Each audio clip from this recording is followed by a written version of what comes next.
What I can tell you right now is that the voting process is already underway. It started very early, around 6:30, and many delegates have voted already, but some of them are actually trickling in to continue with the voting process. It should be completed just before 9 o'clock, and then they begin to continue with the all other issues that they need to finalize today, being the last day of the Congress, the resolutions and so on. All of those things, they have to finish them today.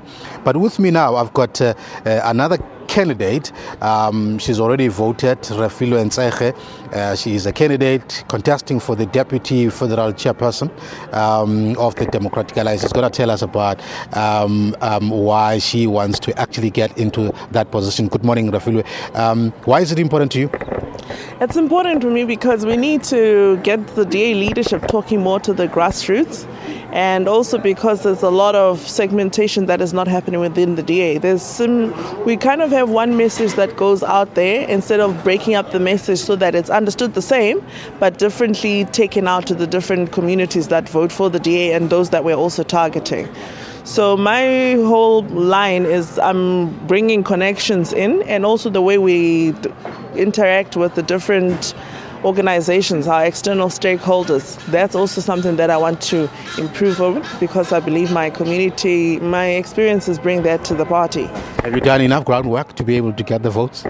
I believe so. I'm optimistic and I'm positive that we will be successful today. But what does the Deputy Federal Chairperson do? Well, it's a multifaceted role. Internally, my way of dealing with it is actually to bring the activists and councillors closer to the leadership of the party, which is the MPs, MPLs, and the federal executive.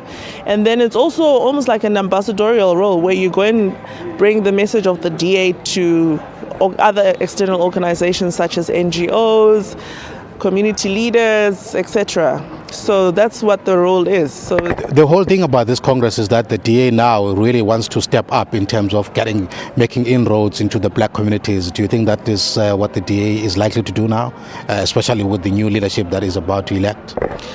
Yeah, well, the DA needs to grow to get into government. So we can't get into government if we have the same voters voting for us alone. So we need to increase our voter base, which includes getting more voters. And the reality, yes, we need to break into the back market significantly to get those strategic municipalities that we want to get into for next year, including this one that we're in.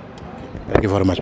Thank you. All right. Well, that's another candidate for the Deputy Federal Chairperson of the party, Refilwe Ntsege. There's quite a lot of others, as you know, that there are about 21 nominations that have been made. All of those people will be voted for. We'll see by the end of the day today in terms of who will win. Well, for now, let's go back to Lebu in Johannesburg. Thanks, Thami. Let's continue with